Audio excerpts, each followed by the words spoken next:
All right. Let's see. Always have the crazy hair.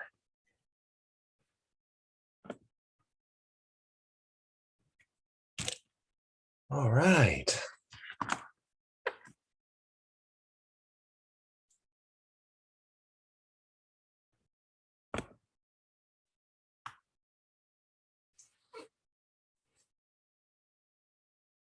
Okay.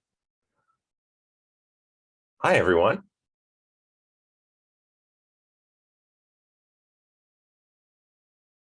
Sorry that I'm a couple minutes late. I seem to be having trouble with my email. Is anyone else having trouble accessing their Carleton email?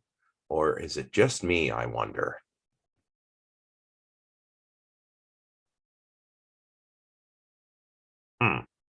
Might have to call tech support, see what's happening. Well, so today we begin something fun. That's the chapter on hermeneutics, phenomenology, and technology. So let me just share my screen and we'll get started with those slides.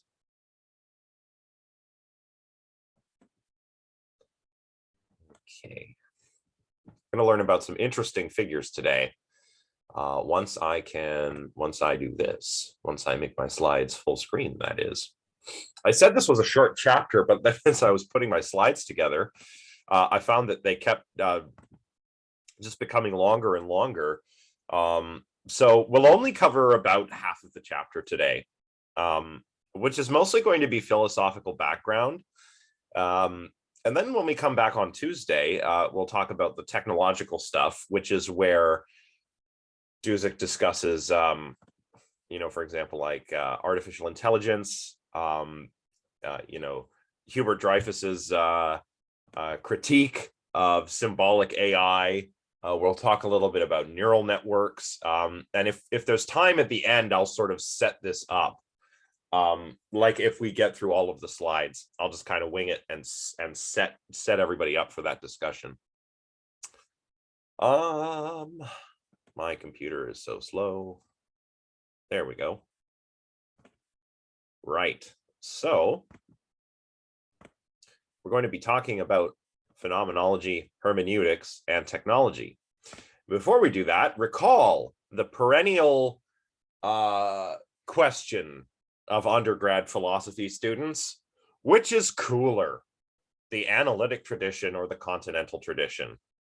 I remember not being very sensitive to this question. It's not a real question. I mean, I suppose it is, but I remember becoming sensitive to this sort of divide in grad school. Of course, when I was an undergrad, I went to a very small liberal arts college, right? I went to Nipissing University up in North Bay, really small university. And I thought to myself, I was in college at the time and I hated it. And I thought, why don't I just go across the way, because the campus was shared with Canadore College. Why don't I just go across the way and see what the university has to offer? And I ended up as a philosophy major. And at Nipissing University, the philosophy program is focused on like the history of philosophy. So you kind of start with the ancients and work your way up to the 20th century.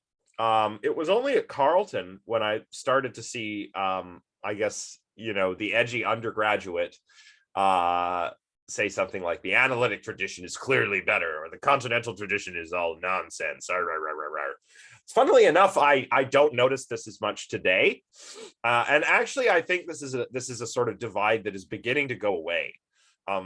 As Dusek says at the beginning of the chapter, what we call the analytic tradition or the Anglo-American tradition is because of the type of philosophy that was going on in Great Britain and America during the early middle 20th century, and how it differed from what was going on mainland Europe. That's why sometimes we call the analytic tradition the Anglo-American tradition, because it was philosophy in the English-speaking world, and philosophy in Europe, which was mainly done in German and French, was much different. It used a much different method. We've already seen, though, that the analytic tradition, or the Anglo-American tradition, isn't exclusively Anglo-American. We learned in chapter 1 that the logical positivists, the Vienna Circle, that is, Vienna is of course in Austria, and Austria is a German-speaking country. They made important contributions, as did the logical empiricists from Berlin. Berlin is in Germany, obviously. We even have some contributions from Polish logicians, the same logicians and mathematicians who would make important contributions to early efforts at breaking the Enigma code during the Second World War, actually. So that's interesting. But as I said a moment ago, in recent years, there's a lot of bridging between this tradition and the so-called Continental Tradition. Philosophers in Great Britain, America, Canada, really the English-speaking world now, are quite interested in some of the themes and questions that have also happened to occur in the Continental Tradition. For example, if you want an interesting example of somebody who works as a bridger like this, or who worked as a sort of a guy with one foot in two traditions, I think Richard Rorty is somebody you want to check out. Somebody who was very much in touch with both sides of this divide, right? Whoops, we don't want to go there yet. Of course, as I already mentioned, the dominant tradition on the continent during the middle part of the 20th century, we call the Continental Tradition. And whereas Anglo-American philosophy was very, very much influenced by science, logic, kind of came to an end, or the beginning of the end, I think, was thanks to Wittgenstein, which again, Wittgenstein, Austrian philosopher, German speaker, still associated with this tradition, but came from the continent. So this divide is not neat. While all that was going on over here, on the continent, we had a much different philosophical methodology happening, something called phenomenology, the dominant approach anyway, phenomenology. But just like some English-speaking philosophers have taken up themes from French and German philosophy in recent years, philosophy in Germany, for example, philosophers in Germany have taken an interest in analytic philosophy and also pragmatic philosophy, which is an American thing as well. So this divide is starting to sort of go away. There's a great deal of interest, I think, in sort of cross-traditional exchange of themes, even though, as Dusek says in the outset of the chapter, that the two use radically different methods to the point where it can be difficult to understand what the other is talking about if you're not familiar with it. There's still an interest in the sort of exchange of themes. I tend to think the analytic tradition is a little more clear. Writing in the analytic tradition can be a little bit more clear. If you are familiar, if you have some background in logic or math or the sciences, philosophers in the Continental Tradition all tend to be a little bit idiosyncratic, right? They all kind of have their own weird way of philosophizing, and you kind of have to learn their vocabulary. Of course, there are exceptions on either side, just going back to, Wittgenstein, the Tractatus is super logical, super straightforward.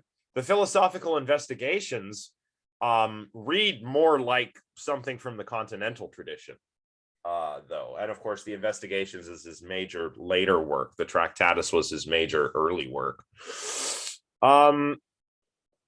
So yeah, this is not a neat division, but it's a division you might want to be aware of.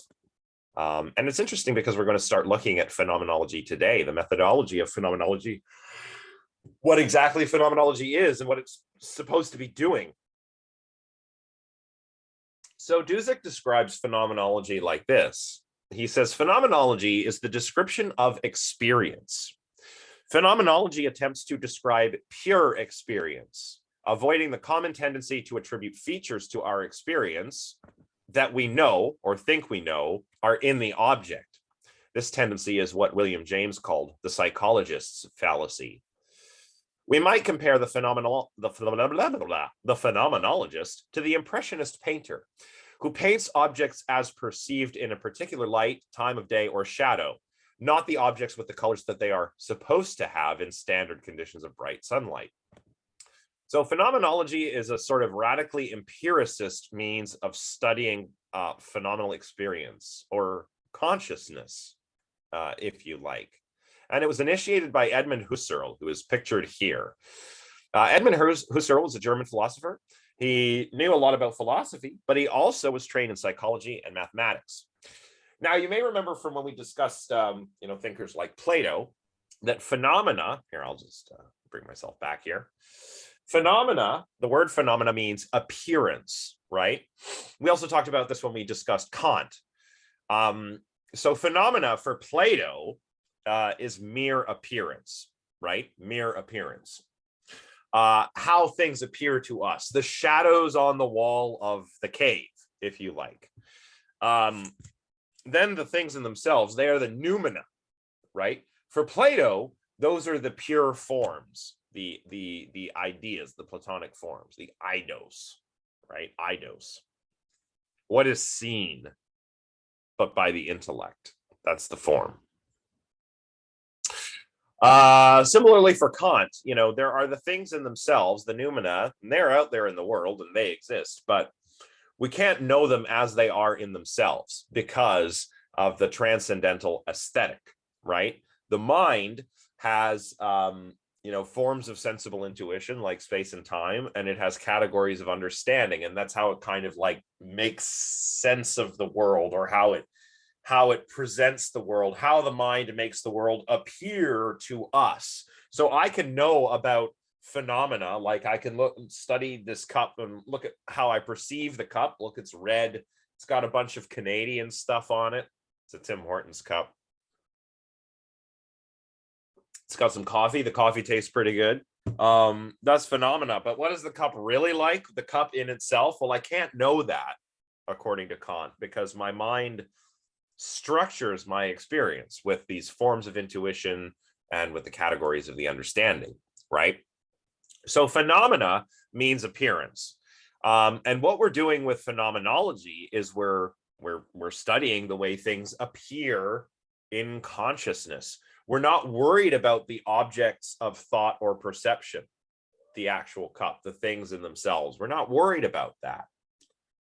We're worried about the appearances. This is why Dusek makes the comparison to an impressionist painter, right? The impressionist painter isn't like taking a photograph for a Wikipedia article where the lighting has to be optimal. No, the impressionist painter wants to paint something the way it looks like in a particular light, right? So let's talk about consciousness real quick. What the heck is consciousness? I'm teaching a class on consciousness right now, so this is fun. But Husserl, and this idea comes from one of his professors, Franz Brentano, is that consciousness is intentional. Intentional. This is actually this is a big idea in philosophy of mind. It's called Brentano's thesis. It's the idea that the mark of the mental is intentionality. You've got something mental, a mind or mental states, if they have intentionality. And what is an intentionality? Intentionality is this idea that consciousness or mental states are always of something or about something. Nowadays, philosophers and cognitive scientists say that mental states, conscious experiences, they have content. So intentional states have content. If I decide to look over here and perceive my coffee cup, well, the content of my perception, primary content, would be the appearance of the coffee cup. And if I taste it,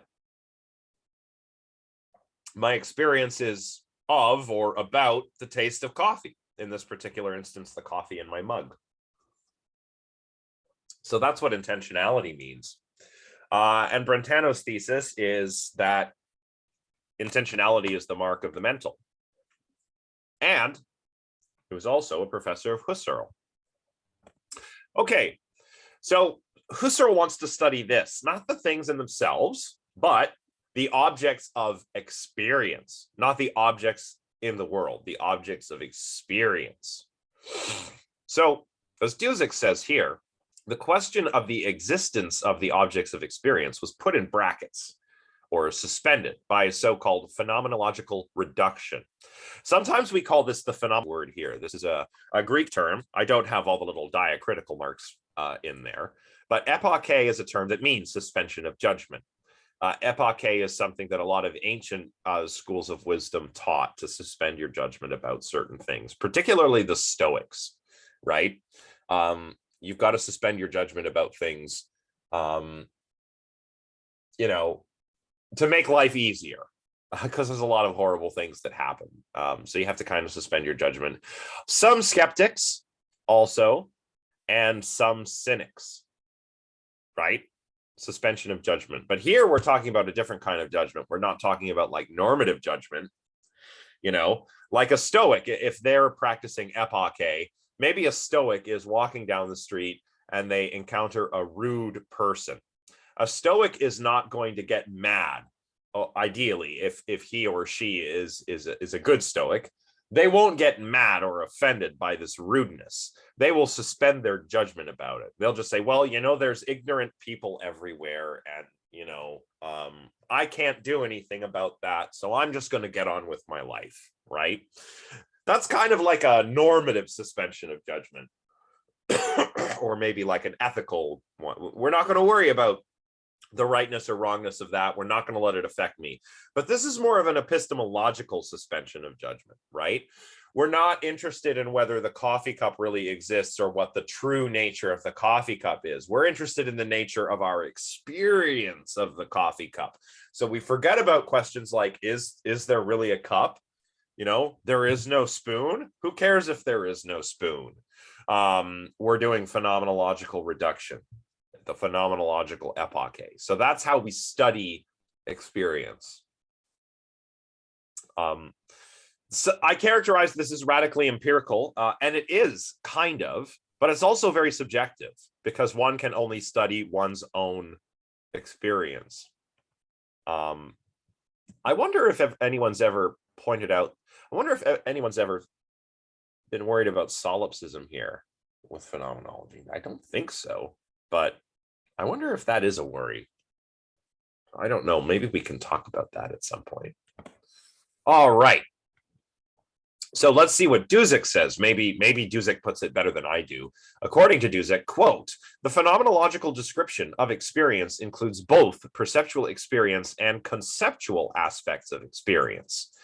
Husserl and his close followers claim to extract essences of experience through what Husserl called eidetic intuition. And remember, as I said earlier, eidos is Greek for form. Well, it's actually Greek for idea in the sense of what is seen, an image, right? And you can check out, there's discussions that we've already covered that you can refer back to if you want.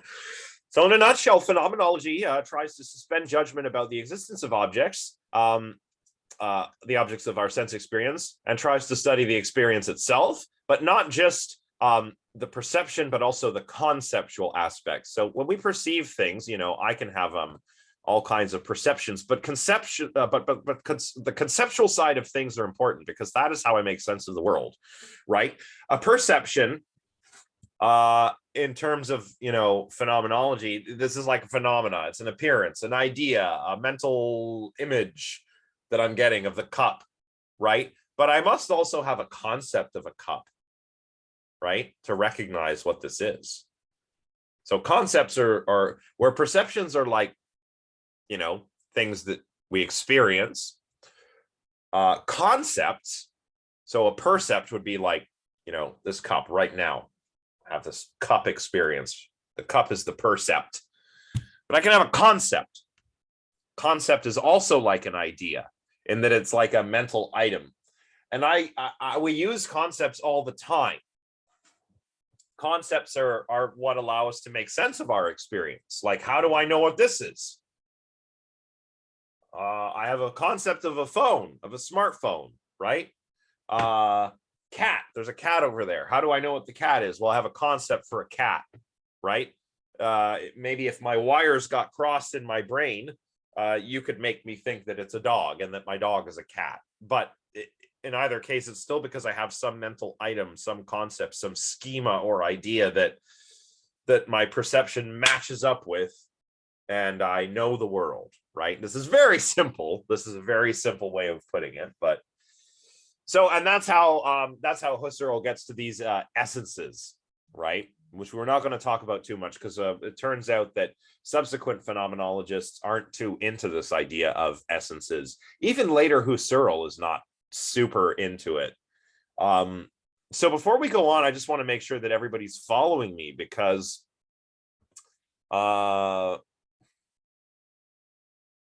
perceptual precedes the conceptual. Well, I suppose it depends what you mean. I mean, since William James was mentioned, just to go back to William James, he described the experience of infants as a blooming, buzzing confusion. So think of an infant whose brain is not wired up yet.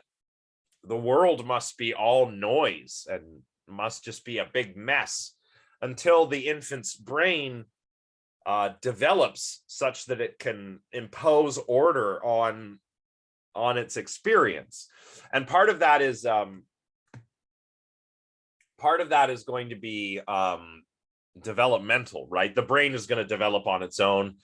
Part of it has to do with learning, right? The baby needs to learn, and its brain needs to develop. So in that case, I would say the perceptual precedes the conceptual, but the baby's not really perceiving stuff. It's just a blooming, buzzing confusion, right? So as Jonas says, the conceptual process precedes the perceptual process. Maybe. I mean, there are some... I'm actually quite agnostic about this, and I also don't know what Husserl would have said. So I'm just riffing here, right? Oh, Jonah, that's a good point, in like a Kantian way. Okay, so we have these innate sort of mechanisms of the mind. I mean, yeah, I guess Husserl would have said something like this, because Husserl does liken what he's doing to transcendental idealism. He does call it a sort of transcendental idealism, and that is like what Kant was doing. It's not transcendental in like a weird way. It's not idealism in a way, in like the Berkeleyan way. No, it's transcendental in that it transcends the rationalist empiricist divide. And there is a mind independent reality, but we can't know it directly. The reality that we know is all built by the mind, but it does that using what's in the world, the things in themselves, the noumena, and filtering it through the modes of perception or modes of intuition and categories of understanding. Oh, Kant pops up everywhere, doesn't he? Kant has got to be one of the most... Yeah. I like Kant. I don't know. I've got like a soft spot for Kant. Even though he's a bit of a weird dude. Husserl's cool too. But yeah, Kant, I don't know. I don't know. I mean, I'm sure there's some things I disagree about, but overall, the main thrust of the transcendental aesthetic, I'm like, yeah, I mean, kind of, yeah, I guess, yeah. I also like William James. William James just seems like William James, like I would like hang out with William James. Like he just seems so chill, so cool, family man, nice guy. Probably would have disagreed a lot, but he just seems like so cool. I would have loved to hang out with William James. Tell you one guy that I'm not sure I would want to hang out with though is this guy, Heidegger.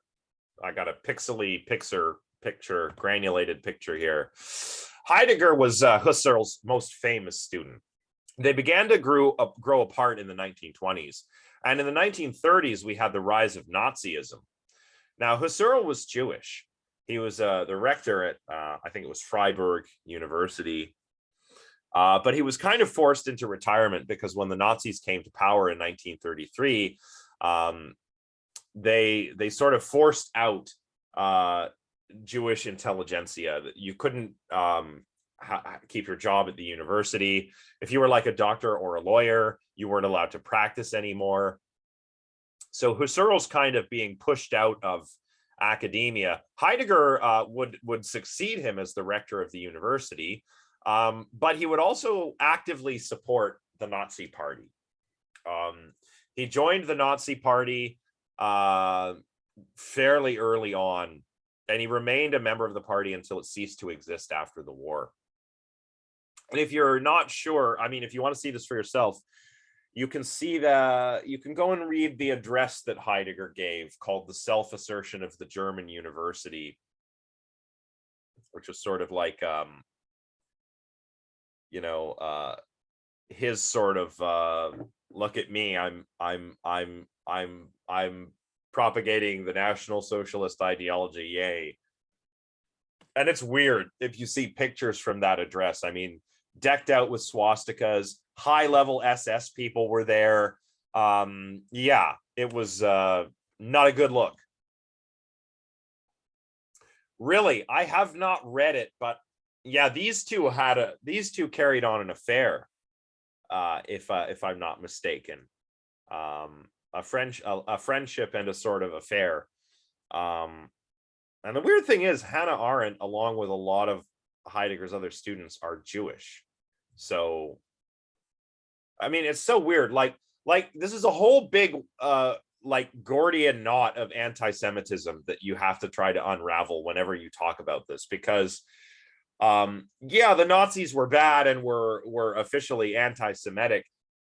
Yet there was like widespread anti-Semitism in Europe before the Nazis came to power. So, like, is Heidegger an anti-Semite? If he is it because he's a Nazi, or was he already just kind of as racist as everyone else would have been?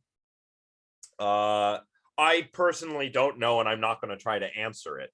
But I will tell you that after the war, he was subjected to a denazification committee, and he was actually barred from teaching for a number of years. So let's go on what I've got on the next slide. Well, he would hold a great influence over German philosophy and French philosophy. Talking about influential scholars, Heidegger is probably one of the most widely cited scholars of all time. After Aristotle and Kant, he's up there more than you'd think, and that's because of his influence in Continental philosophy. But as I mentioned, even though he's got this controversial association with the Nazi Party, a lot of his most famous students were Jewish, and his teacher was Jewish, right? Husserl was Jewish, and he remains a controversial figure to this day. The debate surrounding his associations with Nazism continues, and that's because more has come out after his death. In a famous interview with Der Spiegel, the German newspaper, which he agreed to give on the condition that it would be published after his death, I think he said something like, I would have apologized for my role in all of this if Hitler would have apologized to us. And I've always thought that us as in the German people, and I've always thought that is a major cop-out, because you're not going to get an apology from a narcissist like Hitler. So I always thought of this as a cop-out. Also, Hitler offed himself anyway when the Red Army was taking Berlin, so in the Führer bunker. So I think more notebooks have come out, some of his notebooks, in which there's some pretty nasty anti-Semitic stuff in there.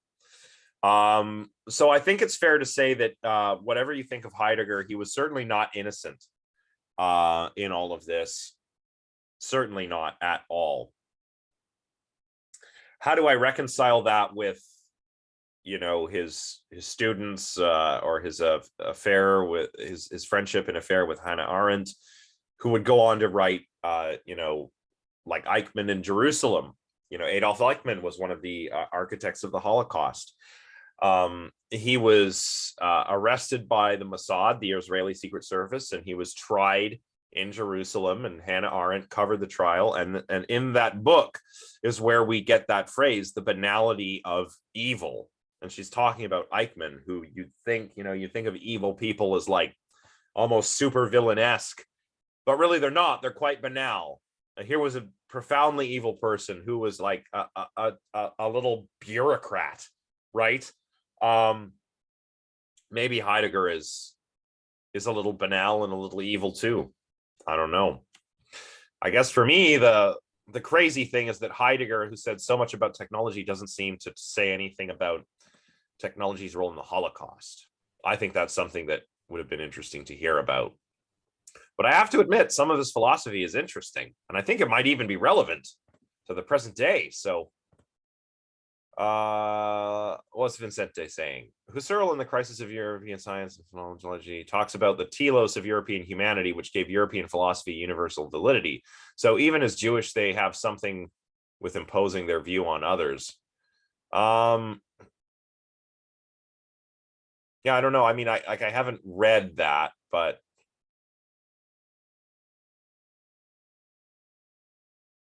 I'll have to come back to that. I'm not really sure what to say there.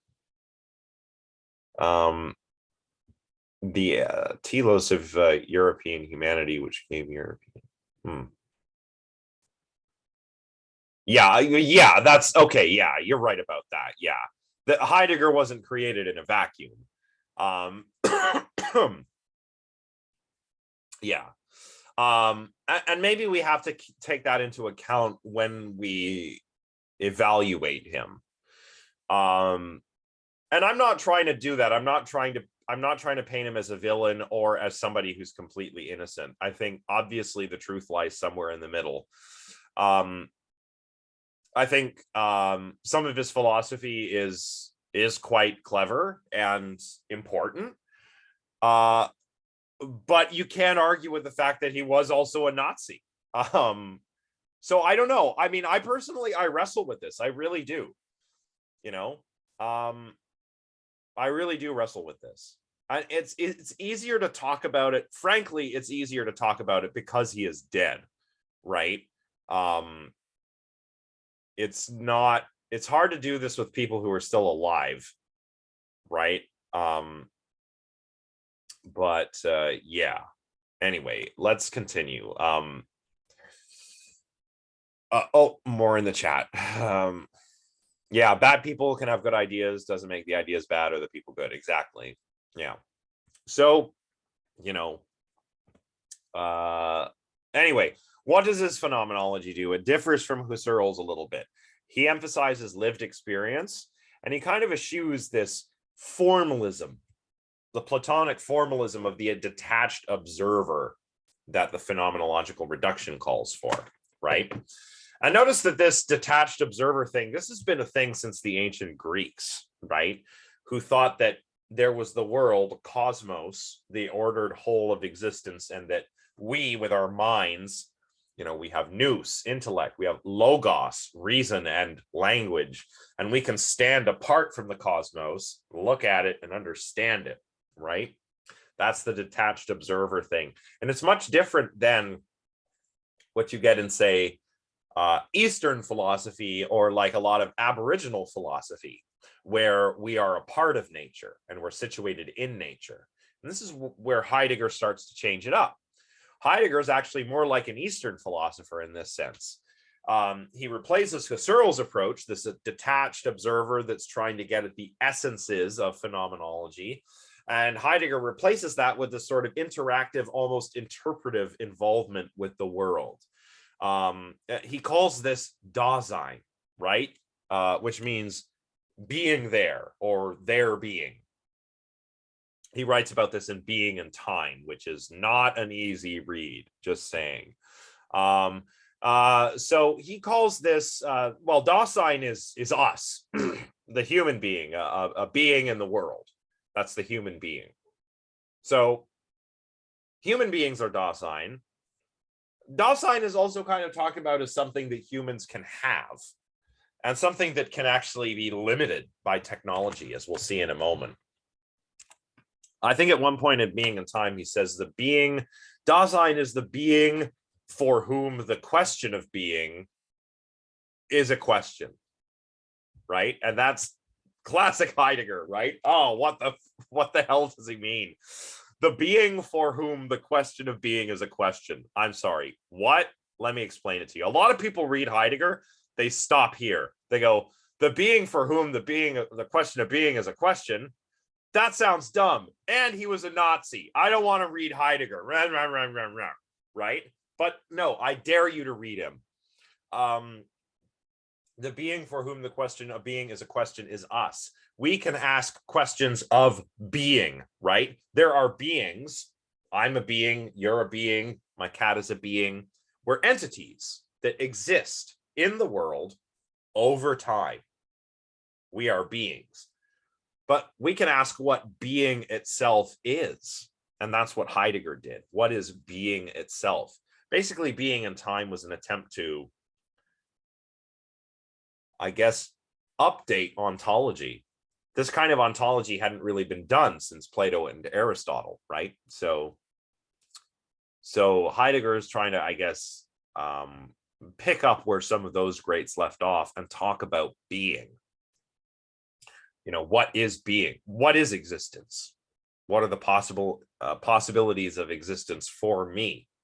If I ask those questions and I engage in the world or with the world in a way that I'm trying to tackle that question by just living it, then I'm Dasein, right? I'm there being, I'm being in the world, right? So you can see how that there's this kind of situatedness, this interactive, interpretive, situated involvement with the world. And we don't have a choice. We're thrown into the world this way. Heidegger calls this thronedness.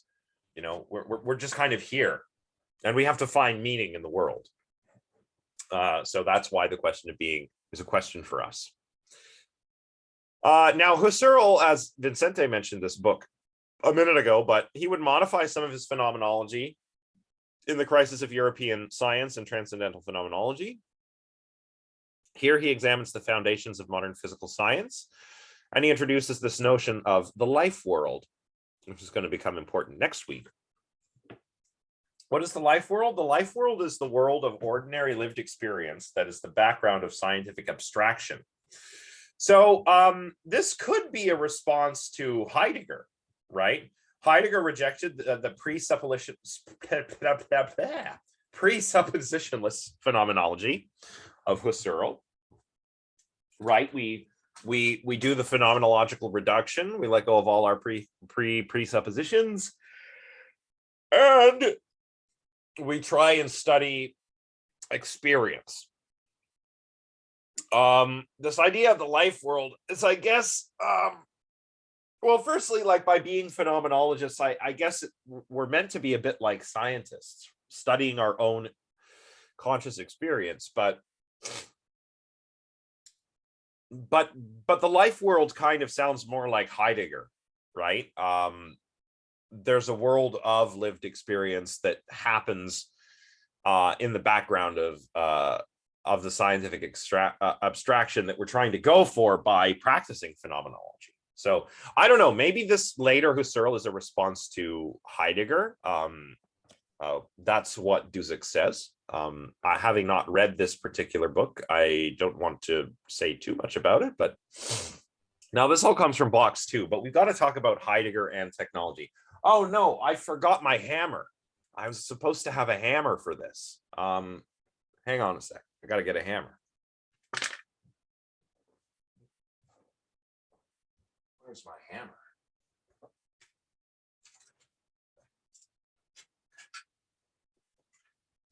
Aha. Okay, we need a hammer. Philosophy hammer right here. This is a philosophy hammer. So what is technology? I will show you with the hammer and the different modes of being that Heidegger talks about. So, all right, let's get out of the way here. So what is technology? That's the question of technology. What is technology? That is, what is its essential nature? And how can we have a free relationship to technology? This is the question concerning technology, which I always read. There's a, I don't think I have my copy here. I think it's still at Carleton, but the question concerning technology is really what you need to read If you want to know later, like later stuff, later Heidegger on technology, or you can read Being and Time, where it's all about the question of being. When I read the question concerning technology, I always read it as the question bracket of being on bracket concerning technology. So I always just keep that mental note going. I don't know if anyone else does that as well, but whenever Heidegger's asking a question, I always assume it's got something to do with the question of being. It's just a good, just a good habit to get into if you're going to read Heidegger, right? But yeah, the question concerning technology is an essay he wrote based on a talk he gave in the 50s. Published in an essay. It's a good read. You should read it. His students, one of them I've been talking about quite a lot, like Hannah Arendt, Hans Jonas, and Herbert Marcuse, were very influential philosophers of technology in the 20th century. And as I said, all of this grows out of his early work, Being and Time, where Heidegger analyzes our comportment to technology in terms of two modes of being. Comportment here means our bearing toward technology. The ways that we engage with it, I suppose. One of them is called ready to hand, and one is called present to hand. The ready to hand mode, this is a mode of being, and it's the mode of tool use. So that's where we consider the philosophy hammer, right? This is a tool. Actually, I got a couple tools. I got some needle nose pliers. This is a weird philosophy class, huh? What other tools do I have? I guess that's all I have at the moment, like literal tools. I have other tools, like I have a tool for recording. I've got my little MIDI board here. That's kind of like a tool, but not for fixing or building, but for creating, right? So it's tools. One mode of being is tool use. We pick up the hammer, use it to drive the nail, and it's just like, you know, we're just using the hammer. We don't even think about it as a hammer. It's almost like an extension of us. Hammer's part of me. I am the hammer, and I'm hammering those nails, right? But there's present to hand, that's the other mode of being. The notion of objects understood as independent entities, like this hammer on its own when it's not being used, right? It's a hammer. If I show this to you, I'm like, what is this? You're like, that's a hammer, right? You know what it is. And you can say that about many things. You know, this is how the Greeks, as I mentioned a moment ago, when they stood apart from the cosmos and tried to grasp it with intellect and reason and language, they are treating the world as present to hand. All the objects in the world are present to hand, right? Like this cup. If I look at this cup, like, oh, look at that cup. That's a cup and it has something in it. Oh, it's coffee. I can perceive this. I can think about the cup. It is a cup. This is present to hand. Ready to hand is a different mode of being. Okay, so is everybody following me so far? Because I know Heidegger's pretty weird when it comes to all of this being stuff. It's actually pretty fun to talk about. I haven't gotten to talk about Heidegger in a long time, which may be a good thing. But let's see, who's everybody's okay. If anyone's has a question or concern, just let me know. And if you don't, we'll continue. I'll just pause a few minutes and think about the hammer. See, when it was over there and when I reached for it, I'm like, that's the hammer. That was present to hand. But if I'm using it to hammer nails, ready to hand. Okay, it sounds like, yeah, I would say so. I would say so. Yeah, okay, yeah. My example would be like the guitar, because I play the guitar, but like, you know, you're playing the guitar. So I'm playing the guitar and it's just like, it's part of me. It's not until a string breaks that I'm like, oh, what happened, right? Same with a hammer. The hammer's like an extension of me.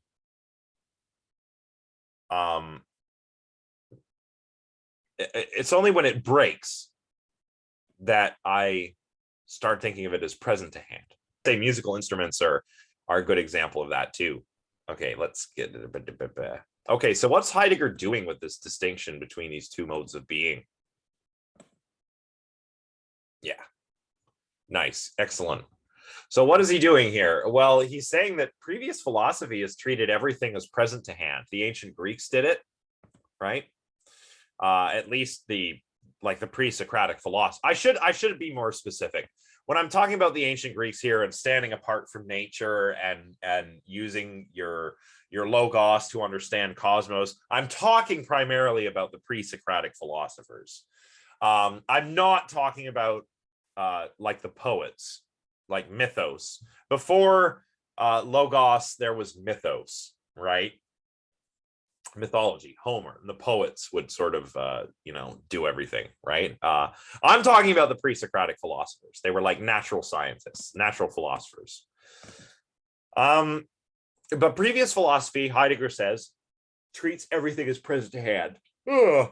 Not just the Greeks, but the empiricists, when they claim that objects are known via the senses. Or rationalists, when rationalists claim that objects are known via the intellect. In each case, the objects are somehow separate from us, right? Like, let's say I'm an empiricist. How do I know what this is? Well, I see the hammer. I'm perceiving a hammer. So there must be a hammer here. How do I know what the hammer is? Well, at some point, because my mind is a blank slate, right? Tabula rasa, empiricism.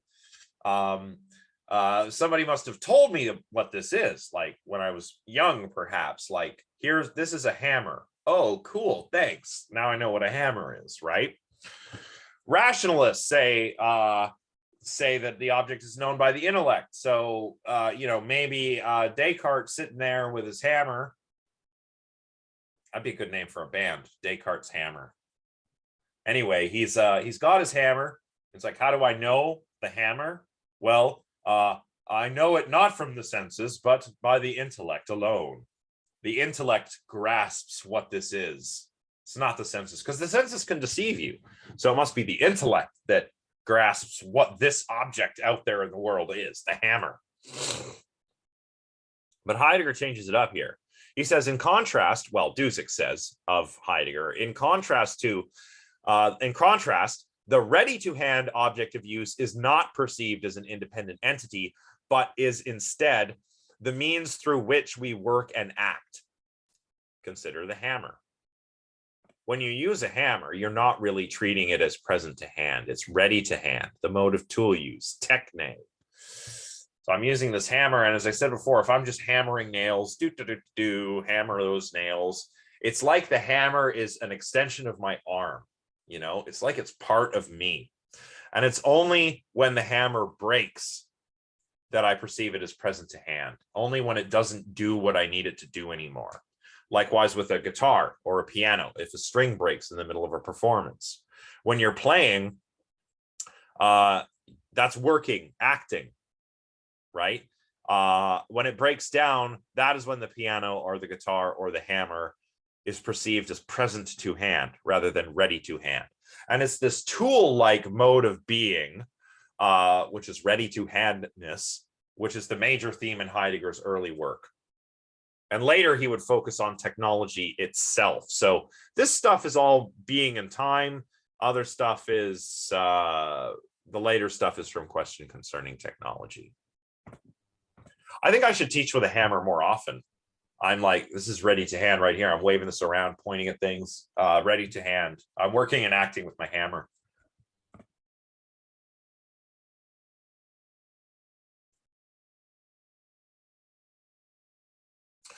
Oh, that's a good question, Cameron. I guess it depends. I think it's primarily when I'm using it that it's ready to hand. If I'm not using it, it's present to hand. And I can say, go get me that hammer. And then Buddy goes and gets me a hammer, right? When I'm using it, it's ready to hand. The point that Heidegger is trying to make here is that so much of our being is not, it's not done from the armchair, right? Like I'm not meant to be some kind of living my life as some kind of rationalist or empiricist or some kind of Greek pre-Socratic philosopher looking at everything and going, oh, this is part of the world that I can understand if I think about it. Herp, derp. No, that's not what we do. What we do, according to Heidegger, is we exist in the world continuously through time. We're always engaging with the world. So what are we doing? Sitting looking at, like, consider the hammer. Like, no, what are we doing? A hammer is something we use, right? And so much of our lives are like this. That this is kind of the point that Heidegger is trying to drive home here, I think. And in this, I kind of agree with him. It's where he takes it that I'm kind of like, well, that's kind of dumb. But we'll talk about that in a moment. How are we doing for time? Yes, exactly. Henrique, that's excellent. Exactly. And this is why Heidegger, I think, is kind of enjoying, well, he's not enjoying anything, he's dead, but Heidegger's work is enjoying a sort of resurgence. It repeatedly pops up again in the cognitive sciences, especially in, well, Andy Clark here doesn't talk about Heidegger, but he does talk about Dreyfus, and Dreyfus talks about Heidegger. Dreyfus was probably the #1 American Heidegger scholar, and he talks about technology. But yeah, you're right. A really great example of ready to hand is a prosthetic limb.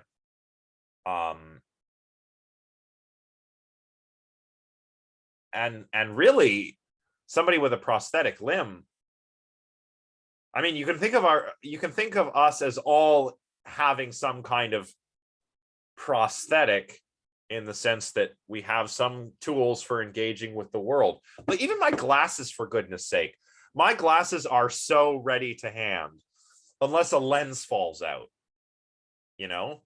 Otherwise, I'm just like, they're on my face. They're part of me. Like, it would be weird. Like, I don't know, like, I can't see anything.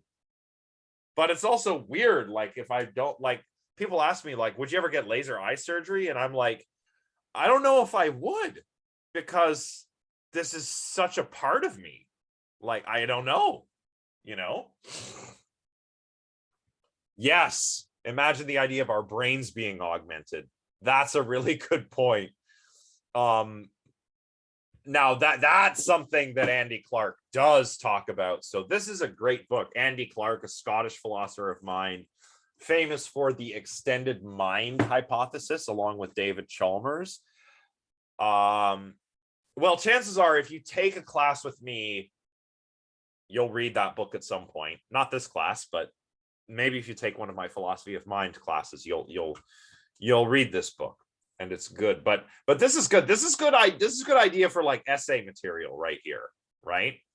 Ideas like this, talking about an idea from the class in context of something really cool.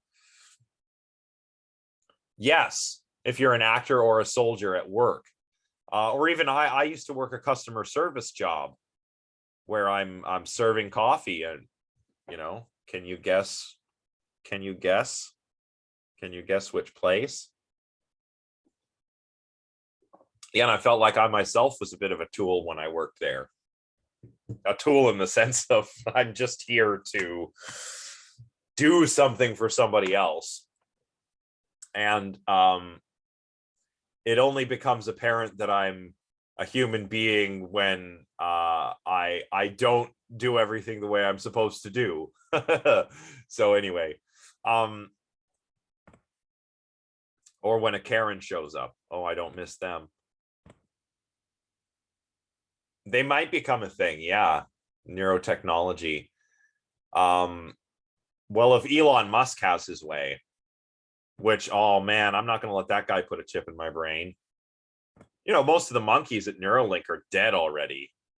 The monkeys that they have to use non-human animals for research when they do this kind of thing. And Musk trying to create brain chips, killing monkeys.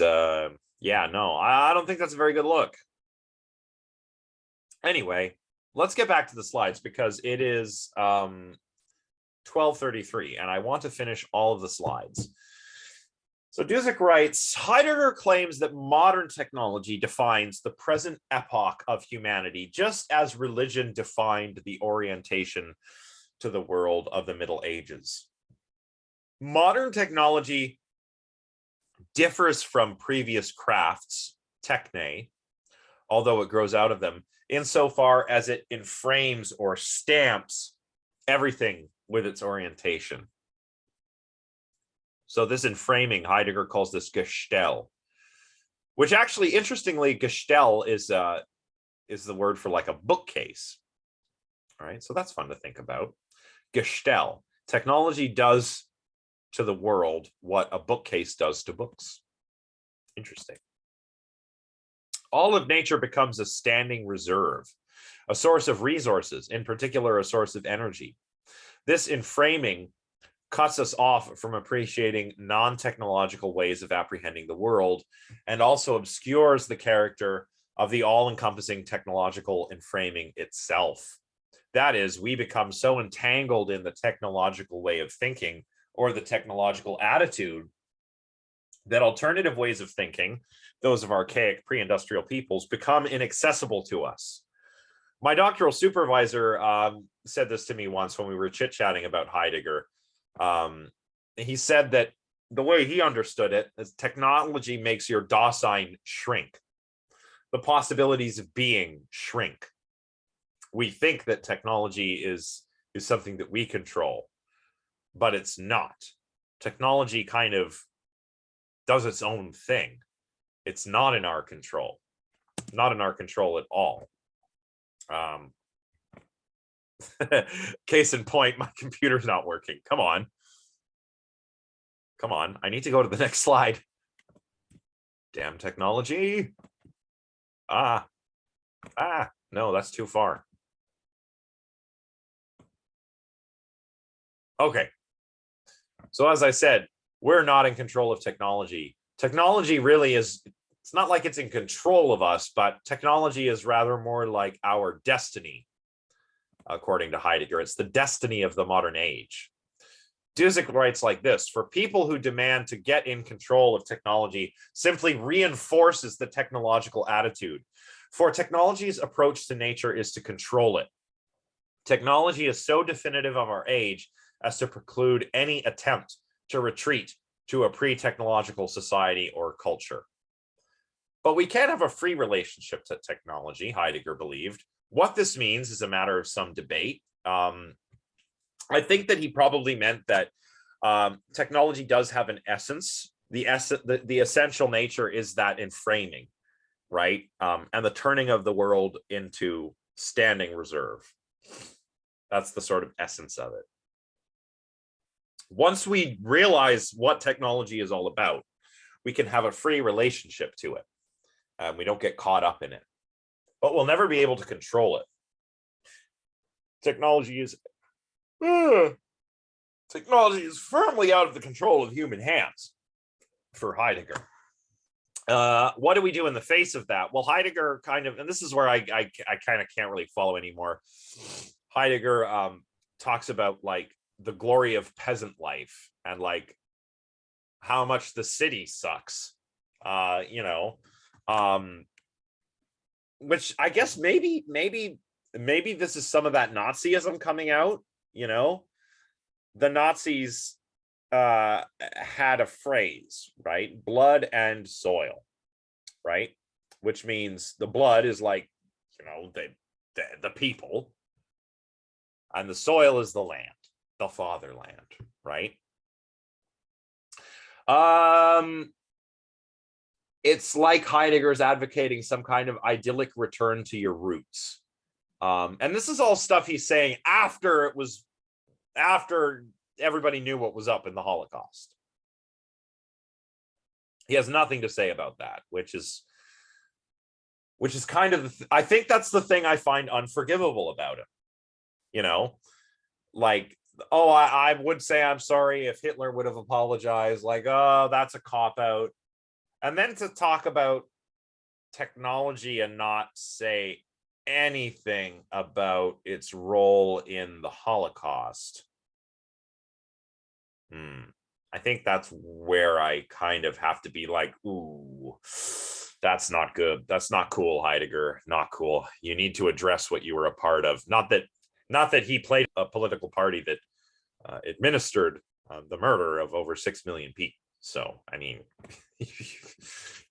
come on. Okay, so in the 1960s, some American followers of French philosophers like Sartre or Maurice Merleau-Ponty named their movement existentialist phenomenology. Here's Sartre right here. Sartre was a follower of Husserl and Heidegger. So was Maurice Merleau-Ponty. You probably heard this, existentialism's famous saying, according to Sartre, existence precedes essence, right? What does that mean? Well, it means that I don't have an essential nature, right? I developed that. I don't have a soul. I don't have a destiny. I don't have any of that stuff. I make my own meaning. Once I exist and I start living my life, I make my own meaning, right? So what is existentialism all about? Well, according to Dusek, quote, it emphasizes the concrete, unique individual rather than general forms or natures. In this, it resembles nominalism and empiricism, despite the great difference in style and topics. Existentialism focuses on personal life, while empiricism focused on empirical science. Existentialism, right? Life sucks, and then you die. So you better make the most of it. You better make your life not suck. That's existentialism in a nutshell. Dusek continues, existential phenomenology is more concrete than the original form of Husserl's phenomenology. Heidegger's own work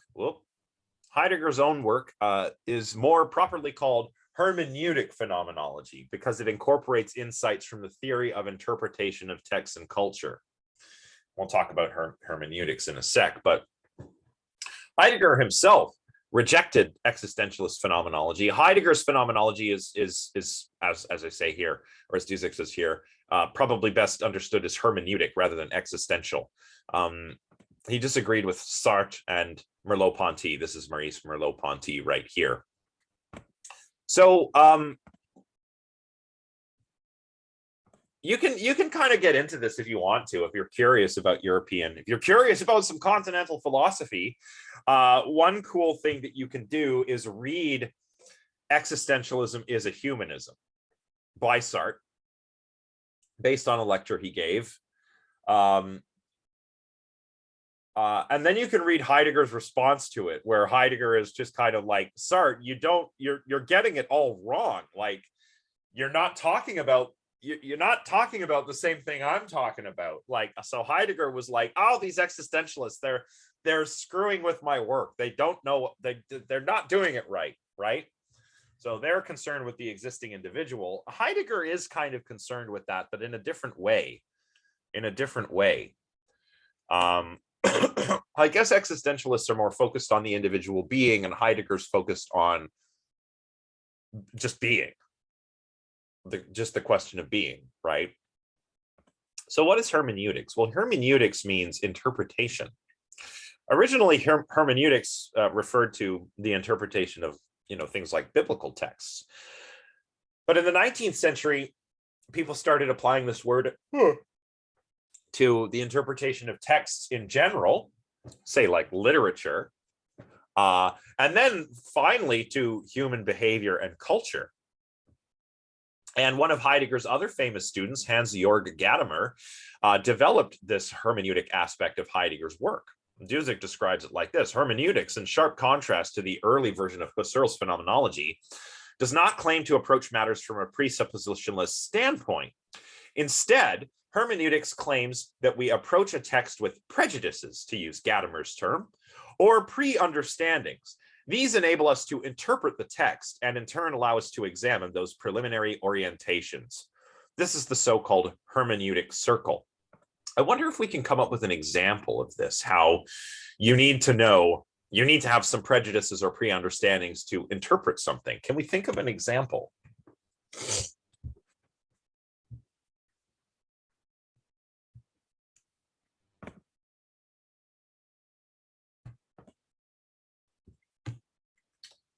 An instructional manual. Okay. Like in what sense? Just in the sense that I need to know how to read, or in the sense that, well, that's interesting because, oh, I would say that an IKEA manual is like almost not in need of, I mean, it's not in need of very much interpretation, right? Because it's not, there's not even any writing, right? It's just pictures. But I suppose you have to already know what the pictures mean. Okay,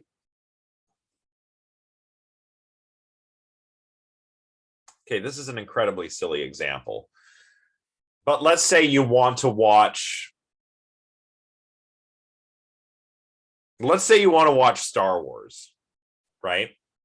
You want to watch the prequel trilogy, right? Episodes 1 through 3. You want to watch those. Now, of course, in terms of the story, those come first. But there are things in there that you will not appreciate if you've not seen episodes 4, 5, and 6, right? A New Hope, Empire, Return of the Jedi. There are aspects of the prequel trilogy that you will just not appreciate if you haven't already seen those. So in that case, my prejudice would be, I guess, my familiarity with the original trilogy before I go and watch the prequel trilogy. I don't know how good of an example that is, but yeah. Or like to really to understand anything, to interpret anything that has allusions to anything else. Like so much of the themes in fiction are either drawn from things like ancient myths or the Bible, right? So to understand what's happening in certain, more modern stories, it helps to have an understanding of maybe Greek myth or biblical stories, right? So that's the hermeneutic circle. We need to approach with these prejudices and pre-understandings, because that's actually what allows us to interpret the text. And when we interpret the text, we can in turn re-examine our prejudices and pre-understandings. That's the hermeneutic circle. Yeah, I agree. Yeah, like that is oh, whoa, what happened there? I went all the way up. Yeah, that's true. That's true that you don't read an instruction manual the same. But in the same way, like if you read a Batman comic, there's some human hermeneutics going on there too. Okay, a great example. Okay. Another example, like maybe you want to watch, what was the one where Ben Affleck was Batman? Oh yeah, Batman versus Superman, right? All the Batman movies before, we always get an origin story. They always show us a bit of the origin story. Barely showed us any of the origin story in Batman v Superman. Or you know what? Screw that. That was a weird movie. Frank Miller's The Dark Knight Returns is about an old Batman, and it's primarily what this was drawn from. So to understand that comic book, you need to know the backstory. You won't get it by reading that comic book. You won't understand the significance of Carrie Kelly's role as the new Robin unless you know about the previous Robins. Okay, that's what I mean. That's the hermeneutic circle, right? So anyway, enough about Batman. Apparently, the new Batman movie is pretty good, though. I don't know. I heard that some reviews are good for that new Batman. What's it called? The Batman? There's so many Batman movies. Anyway, so hermeneutics. Well, recently, this is where we're going to pick up next time. American philosophers Patrick Heelan and Don Ida, I hope I'm pronouncing that right, have applied hermeneutics to the natural sciences. And Ide's done this by developing a sort of hermeneutics in science, as opposed to hermeneutics of science, which, quote, is an account of the interpretive activity of scientists in instrument reading, which is really neat. So the next section is Don Ita's Technology and Life World and Expanding Hermeneutics, and we're going to talk about that next time. And we'll also talk about Dreyfus and AI, talk about good old-fashioned AI, which is symbolic AI, the kind of artificial intelligence that you're probably most familiar with, the kind that this uses predominantly. I'll turn my phone on. There we go. And we'll compare that with parallel distributed processing, also known as artificial neural networks, which are actually quite simple. I mean, they're not. But if you hear the word neural network and you think, oh, that sounds hard, don't worry. Artificial intelligence is going to be, yeah, exactly. Yes, Zach, that's a good way to put it. Yeah, the concept is quite simple. Making them and getting to do what we want, that's a little more difficult. But the concept is very simple. So we'll talk about artificial intelligence and all that fun stuff. It's going to be really cool. So it'll be a good way to start the week. All right, let's get rid of these. So that is all. Stay tuned for some announcements soon. I think that tomorrow I'm going to try and get that poll up and running on Brightspace. This will be a poll for everyone to pick which chapters they want to hear about after this one. I think I'll give everybody like 3 votes, and you can vote for your 3 favorite. And you can vote more than once for the same one if you really want to hear about it. And I'll teach the most popular ones. What else? Oh yeah, stay tuned also, because as I mentioned before, I might offer a small extension on the essay topic proposal. So, and by the way, if anyone has any questions about that, let me know. I can't seem to access my email, so please contact me over Discord for now. I have to call tech support and figure out what's wrong with my email. Anyway, see you everybody. Stefan has a question, so I'll stick around for the question. Go ahead.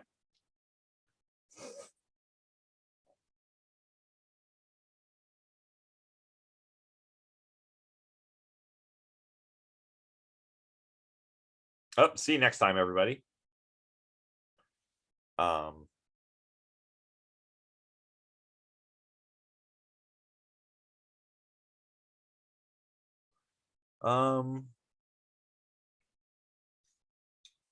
Essay proposal.